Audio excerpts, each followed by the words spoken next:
Okay guys, so the water line is installed to the RV site. The spigot is in, the trench is buried, we're good to go. Next up is to install the sewer connection to the septic tank.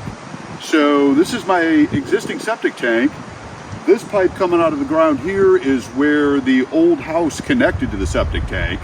I've got about 35 feet from the septic tank to where I want to put the connection at the RV site. So I need a slope of about 1/4 of an inch. We can get away with 1/8 of an inch here, but 1/4 of an inch is what I'm going for per foot in slope toward the septic tank.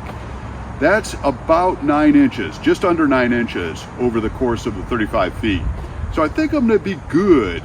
The top of the intake into the tank is pretty close to the top of this lid where you see. So I don't have a lot of opportunity for slope. It's pretty level between here and there. But I think I can make that 9 inches occur in the trench to this. You know, I think the intake is far enough down in the tank to where I can make that slope. So I'll find out once I start to dig this out. Thankfully, the septic tank is brand new, so there's nothing in it except water. So I don't mind working with that at all. It'll be pretty simple, thankfully. So I'm gonna get the tractor and start carefully digging this out.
All right, guys, so I'm about to cut this existing line going into the septic tank in order to install this 45-degree coupler, which will receive the line coming from the RV site.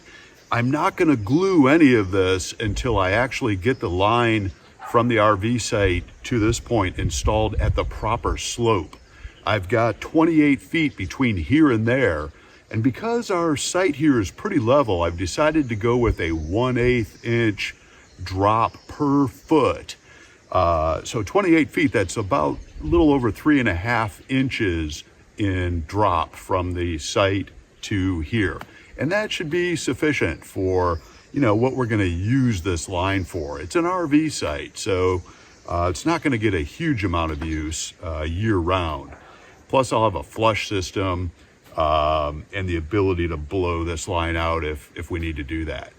So I'm gonna, like I said, I'm gonna go ahead and cut this, get this at the proper slope, and I'll show you how I'm gonna get this to the proper slope using a 4-foot level in a sec. Okay, so rather than trying to figure out where this bubble needs to be to equate to a 1/8 per foot drop, what I've done is I've taken, 1/8 of an inch times 4 feet, this is a 4-foot level, is 1/2 an inch. So I took a half-inch piece of wood and taped it to the end of this level.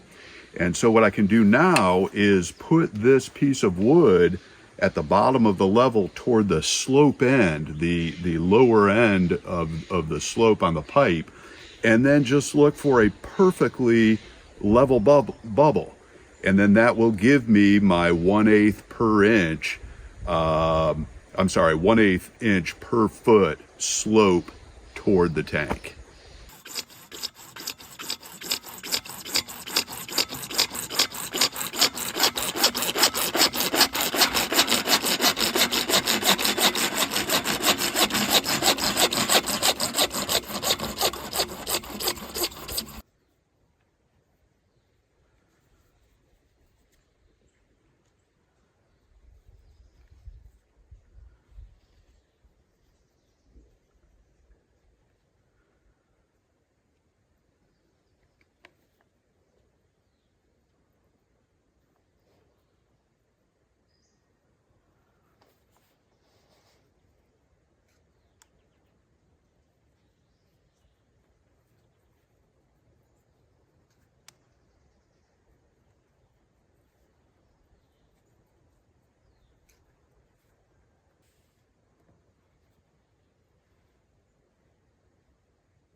Okay guys, so the sewer connection is complete. I actually ended up getting more than 1/8 of an inch per foot drop and slope toward the tank, which is awesome. And I put the stone under the pipe so that I don't get any fluctuation in the pipe as it settles. And you know, I might have a little bit of a slope here, or a little mound I should say, toward this end. But otherwise, the pipe is at or below the grade of the lawn, which is great. So I'll cover the rest of this with dirt, and we should be in pretty good shape with that sewer line. So the RV site is just about complete. We have full hookups now. So water, sewer, and the electric is on the pole there. Next up, I need to sort of define, you know, the actual place to park the Airstream, and we're gonna put stone in here, and then Lisa wants to build a, you know, a patio off of the Airstream. So when you step out, you step onto a deck, and she wants to cover it as well, but with a translucent roofing material. So I like that idea. You know, we don't get much rain here during the summertime, but certainly in the wintertime we do, and it would be nice to be able to have that overhang and have a usable porch regardless of, you know, the weather. So really excited to be completed with this project. The electric company was out here today and they energized the pole, so we have electric now. I haven't actually gone to flip on the breakers in the well house yet, but I'm about to do that, and hopefully we're good to go with water flowing to this spigot, as well as obviously the pump well working and so forth. So good stuff.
All right, guys, so we made great progress this week. Full hookups at the RV site is awesome. The power line's been energized, so we've got electricity. The weather is great, and it will be like this, hopefully, for about the next 6 months. So lots of projects to work on, as you know. Today I was trenching up near the garden to bring the irrigation up to the garden. I still have to trench across the driveway, but I'm waiting until tomorrow to do that.